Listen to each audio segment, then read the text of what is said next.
Now we will have a discussion on preparation of cost of production report. Here we have an example of preparing the cost of production report. Assume that Double Diamond Sky uses the weighted average method of process costing to determine unit cost in a shaping and milling department. So basic purpose of the cost of production report is to calculate unit cost in a particular department. Here is the department name, shaping and milling department, and this report is prepared for a particular period. That might be month, that might be week. So here we have a month data, we have month. Here weighted average method has been used. Keep in mind, when there are opening units or opening work in process inventory, we need to apply a method, whether it is weighted average method or whether it is first in first out method. For the detailed understanding of weighted average method and first in first out method in process costing system, how these methods can be applied, you may consult my those videos. Because we have opening inventory, so we need to apply a method. If we don't have opening inventory, we don't need to have any method, whether weighted average method, whether for first in first out method, because method is applied where there are two different lots of inventories. For the for resolving of the issue of different lots of inventories, because in previous period might be cost per unit different, here cost might be per unit different. When there are two different costs inventories or lots, we may have in an inventory method. So here we can use weighted average method or first in first out method. So for the calculation of this example, we will use weighted average method. So here is the basic data. Work in process on May 1. May 1, when we have started May 1, we have 200 units with these costs. These are the costs of on these 200 units. Materials 9,600, and the degree of completion of those units which are 200, that is 55% complete with respect to materials, 30% complete with respect to conversions. So in this way we may have number of units and their costs and their degree of completion. These information will be given in our numerical problems and questions. Then the second information we will have production started during the month, because this is the first department. So that's why we have production started. If it was the second department, then we will have production received from previous department. We will have the figure of received units. So here it is first department, so we have only started units. So these are 5,000 units. So total units are 200 plus 5,000, 5,200. So completed and transferred out during the month are 4,800. So the units which have completed are 4,800. So the cost has been added by the department in this period of May. In May, we have added material cost 3,68,600 in department of shaping and milling. And conversion cost, that is the combination of factory overhead and labor cost. This is the why we combine factory labor cost and factory overhead cost. A detailed video has already been shared with you. You may consult that, why we combine labor cost and factory overhead cost and make them a conversion cost in process costing system. You may consult that video, why we do that. So at the end of the process, at the end of the month, May 31, we have 400 units with the stage of completion, that is 40% with respect to materials and 25% with respect to conversion. Here we don't have a cost.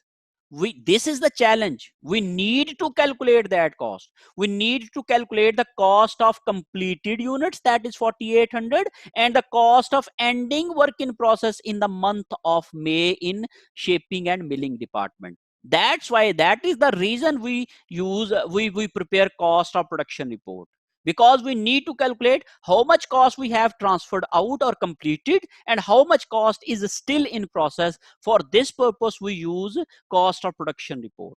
Okay, now let's see how we will prepare cost of production report. First of all, at first step, as I have already explained you, that we prepare cost of production report in 3 steps.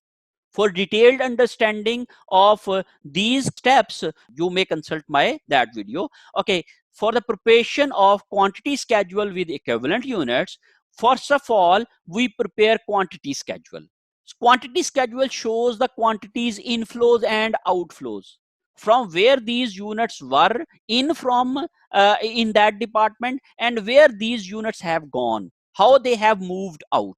First of all, we had work in process beginning inventory, that is 200 units. We present only quantities over here, not costs. 200 units, then started into to the production, that information is given in our question, that is 5000, and total units available are 5200. Out of these 5200, we have completed 4800 units, and we are still in on working on 400 units. It means 400 units are still in the process and 4800 units have been completed, because we are using weighted average method.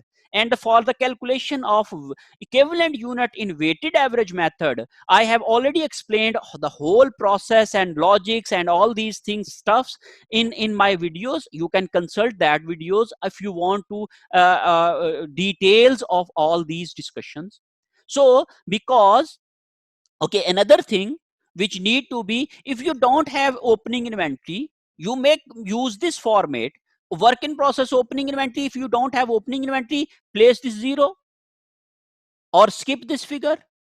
You may use this format for every question, for every sort of problem, or for every sort of numerical. So this is the generic format, which is the very easy. I have explained, I have a lot experienced a lot of formats, but a lot of formats can be used, but they are a little bit difficult or confusing. But this format is very easy and easy to understand, so that's why I use this format. So first of all, first step, we prepare quantity schedule and equivalent units. Here we have 200 units opening inventory, and if we don't have opening inventory, we may place 0. And started the production 5000, total units available are 5200, and out of these 5200, 4800 units have been completed and transferred out, and 400 units are still in process, and the degree of completion had also been given of these units. That is the basic data of the question. For the calculation of equivalent units, first of all, we will place two columns because we have two cost elements. Look at this. We have two cost elements, that is material cost and conversion cost. If we have three cost elements, material, labor, or FOH, then we will use three columns in this equivalent units. So how many number of cost elements are there?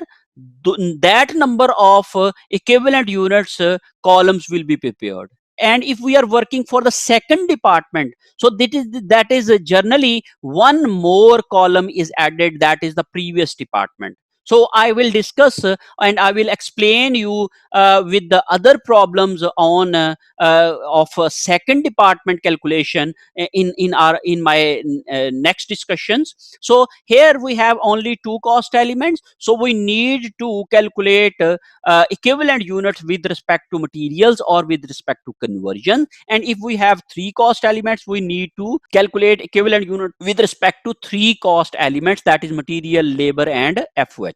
When we have completed units mean they are completed, they are 100% in all aspects. With respect to materials, they are 100%. With respect to conversion, they are 100%. So we as per formula of equivalent units is units multiply by degree of completion, stage of completion. Because these are 100% and these are 100%, so 4800 multiply by 100%, so this is 4800. 4800 multiply by 100%, that is 4800. Now the question is work in progress. So work in progress is 400 units, and 400 units are 40% complete with respect to materials. That information is given in our question.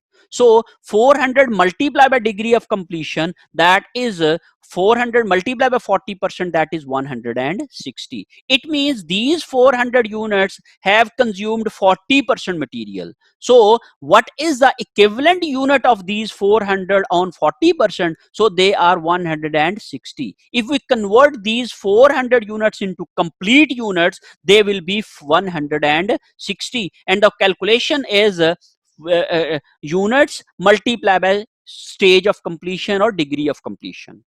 Then with respect to conversion, that is 25% complete. When we 400 multiply by 25%, so that is 100. It means these units are 400 25% complete with respect to conversion cost, mean for labor and FOH cost, and that is basically the 100 complete units, which is so mean 400 is converted into 100 complete units, if we assume these are 25% completed. So these are calculations of equivalent units. When we total them with respect to material, they are 4960, and with respect to conversion, they are 4900. I have already told you in the calculation of equivalent units, and in my previous videos, in my previous lectures discussions, I have explained you various cases of equivalent units and various statements on which basis we can have different degrees of completion of work in process inventories. I have already detailed discussion on that. You may consult those videos or those discussions for detailed understanding of calculation of equivalent units. So because they both have different percentages, so we have calculated different equivalent units, and we get different answers of equivalent units, and these answers of equivalent units will be used for the calculating of per unit cost. So this is the first step or the first segment of cost of production report.